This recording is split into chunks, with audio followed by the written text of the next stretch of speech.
Conserve water. That's been the message for years from the Albuquerque-Bernalillo County Water Utility Authority Board, and we've done a great job of that recently. So much so that it could lead to a rate hike because of lost revenue.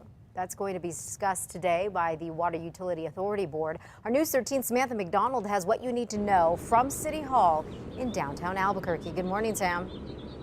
Good morning, Elizabeth. Well, consumers saved way more water this year than expected, so officials say they need to make up for lost revenue.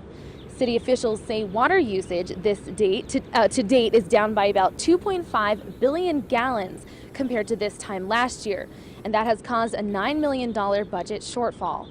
Officials say they were not anticipating that level of success in conserving water so quickly. They set a goal of 135 gallons per person every day over the next 10 years, and customers actually achieved that in 1 year. If this rate adjustment is approved by the board, users will all pay about $3 extra per month. Officials emphasize that saving water in the desert is important, but the city needs money for projects. We have a number of extremely important infrastructure projects that we need to move forward with, particularly the rehabilitation of the South Side sewage treatment plant, which was built in the early 1960s. So as water use goes down and we get less revenue, it does become necessary to occasionally adjust the rates so that we can keep revenues where they need to be in order to do these infrastructure projects. The meeting will start here at City Hall tonight at 5 p.m. and public input is welcome. Back to you.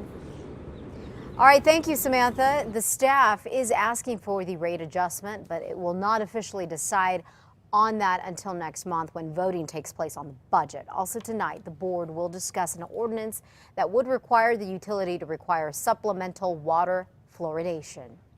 Another meeting that's probably going to be packed today is down in Carlsbad, where the Department of Energy is set to release a very critical report about the waste isolation pilot plant. The Albuquerque Journal says the report won't specifically talk about the radiation leak back in February that contaminated at least 21 workers, but it'll be about how prepared, or rather unprepared, the plant is in general. It'll also detail how the WIP doesn't respond to emergencies well or keep the public informed. You can check it all out tonight at the meeting. Again, that's at 5:30 at Carlsbad City Hall. Thousands of current and former New Mexico State workers will soon receive back pay. It's the result of a union dispute that dates back to the Richardson administration. The governor then had negotiated a pay hike with two unions, but the legislature ordered that the money be spread among all state workers, leaving union workers short of what they had been promised. After a legal fight, the state has now agreed to pay more than 10,000 workers back pay. 5,700 current employees will also soon receive a corrected hourly rate. Now, checks will start going out in July. The only problem is that the state is $300,000 short and trying to figure out where to get that money. 5:34 is now the time. The UNM running back accused of raping a student is due in court today. And in the meantime, Crusoe Gongbay, the running back, is going on social media saying he is innocent. And this morning, one of his teammates is backing him up. Investigators say Gongbay, along with Ryan Ruff, who's dropped out of UNM, and a third man picked up a young woman outside of a house party near Constitution in San Mateo about a week and a half ago. The woman says Ruff drove, and Gongbay and the third man took turns raping her in the back seat. She begged them to stop. Investigators say after Ruff dropped the other two men off and drove the woman to UNM, pulled out a handgun and raped her. Gongbay and Ruff have turned themselves in, and police are still looking for the third man. Gongbay is now suspended from the football team indefinitely. In some ways I feel responsible, some ways I feel angry, some ways I feel sad. That was Coach Bob Davie there on Twitter. Gongbay had this to say, and I quote here, LOL, sometimes people just out here, they're out to get you when you have a future ahead of you. UNM wide receiver Damian Gamblin also backed up his teammate on Twitter, writing, bad things can happen to good people. We gonna be there for my man Crusoe. He gon' beat this. Their grammar, not mine. A stepfather of a young boy whose mother admitted to kicking him to death is back in jail this morning. Steve Casals could be facing federal prison time after police say he sold meth to an undercover cop Monday night and had a gun on him.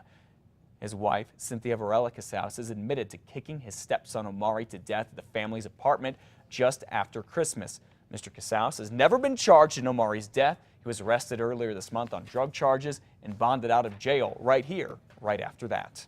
An Albuquerque man is facing charges after he allegedly killed his wife and then tried to kill himself. Officers went to a home on Persimmon near Academy and Lowell Northeast to do a welfare check early yesterday. After no one answered and officers forced their way inside, they say that they found 53-year-old Geraldine Hofflin dead. They say her husband Larry had self-inflicted wounds. He is expected to survive and will be charged, we're told, with an open count of murder once he is released from the hospital. Parents are on edge this morning after a bomb scare forces an evacuation of a middle school in Roswell. Yesterday, Chaves County deputies were called to Mountain View Middle School after a student told a teacher that he had heard there was a bomb in a classroom. The school was evacuated while deputies, state police, and fire department searched the building. Now, investigators say they ended up finding 2 condoms filled with water stashed in a classroom trash can, which investigators believed are linked to the threat. Police say it's unclear how the rumor of a bomb actually started. At this point, though, they say that there are no suspects. Police in Roswell are also investigating what looks like a series of dog nappings. In 5 different cases, dogs have vanished from their homes, and the owners say they know their pets just didn't get up and run off. The latest case was just Monday when someone stole a 4-month-old puppy. Neighbors say they saw 2 people in dark clothes snatch the dog from the family's van that was parked outside their home. Investigators say they are not sure the missing dog cases are related. Who steals puppies besides Cruella de Vil? Come on.